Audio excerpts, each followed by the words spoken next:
Some of y'all might think I'm crazy for saying this, but I actually feel more optimistic about our future prospects now than I did a year ago. Nope, you're not crazy. I feel exactly the same way. Also, if y'all haven't seen that whole video, go back and watch it because it's real good.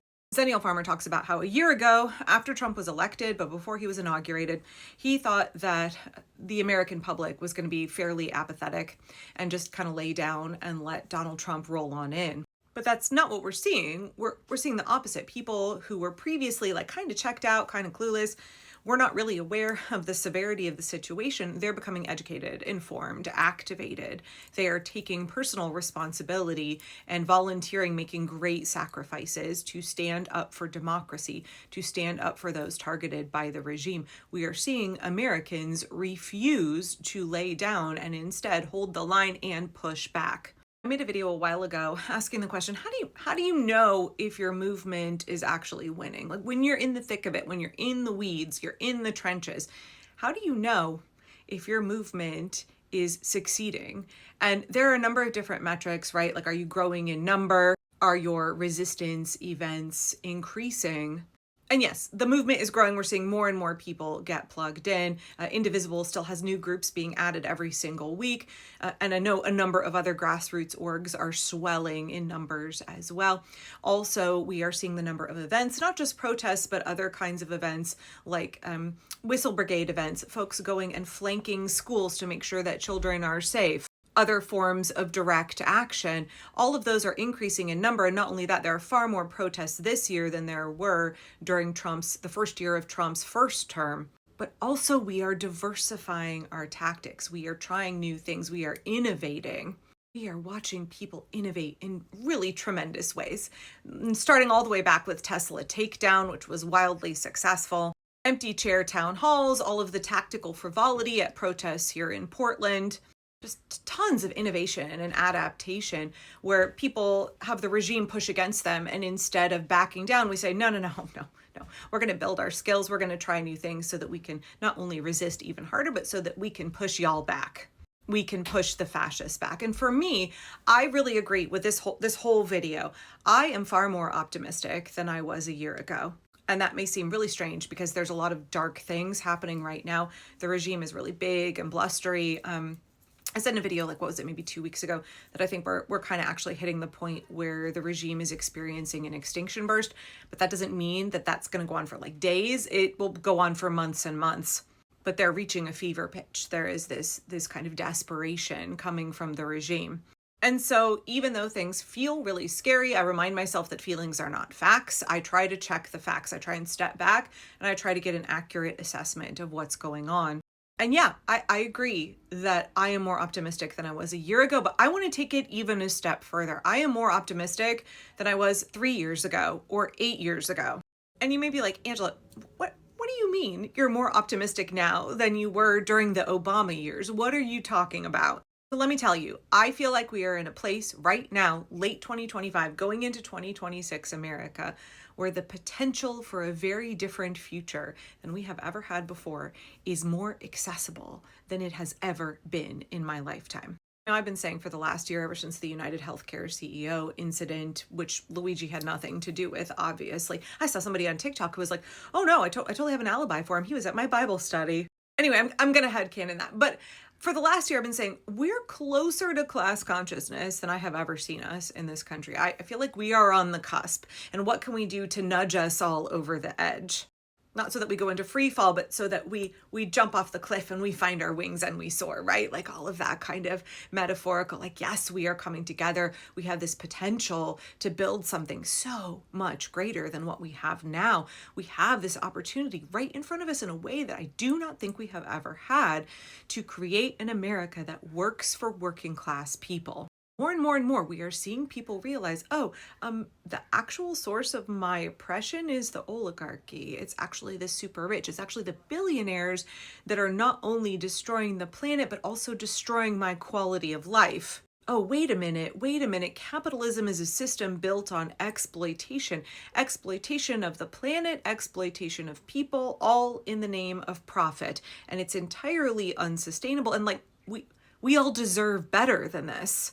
This is the first time in my 46 years where I have felt that we are kind of teetering on a point where we could potentially get free of the shackles of billionaire control of the United States. We have watched that control clamp down and squeeze us for all we have for years and years. Reaganomics absolutely accelerated that crushing of the working class, but Citizens United, y'all, whew.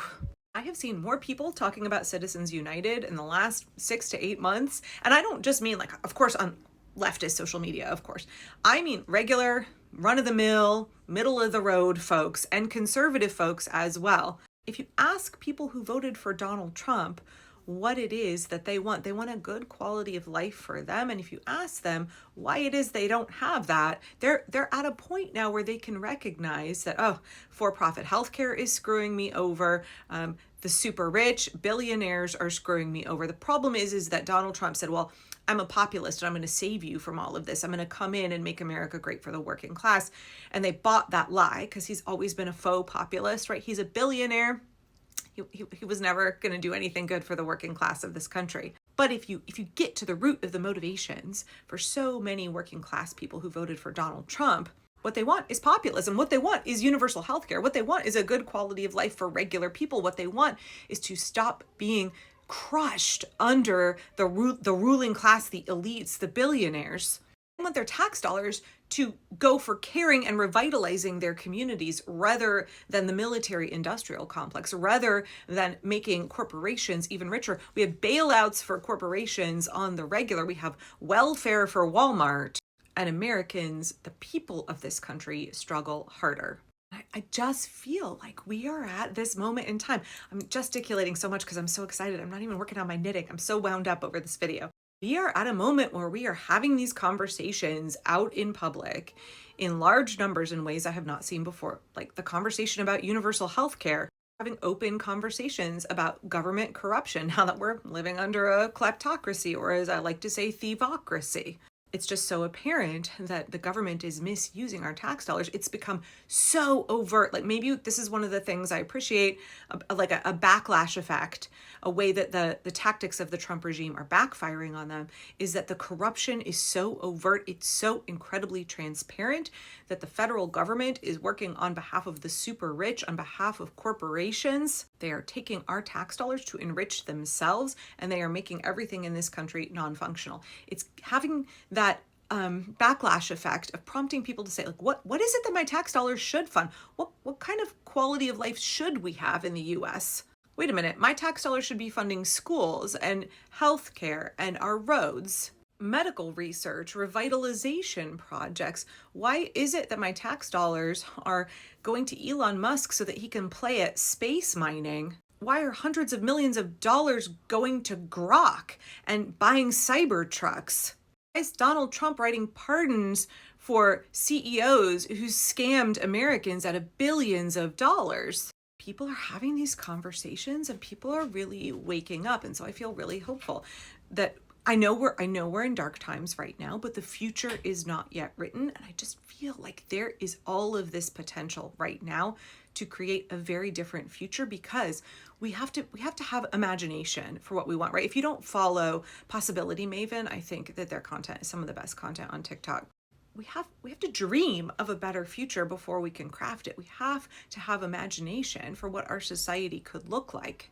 And I am seeing people dream very differently than they were a couple of years ago. I'm seeing people talk openly about hope for a very different kind of future than they talked about during the Obama years or during Joe Biden's presidency.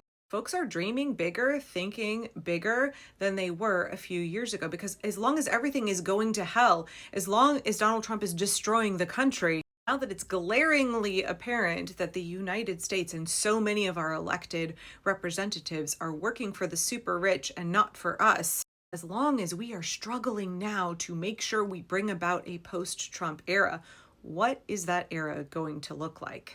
And folks are dreaming real different. They're dreaming about an America that works for us, an America where we have an economy that's based on sustaining our needs and providing a good quality of life for us, protecting the planet, protecting our children's future, providing life, liberty, and the pursuit of happiness for the American people.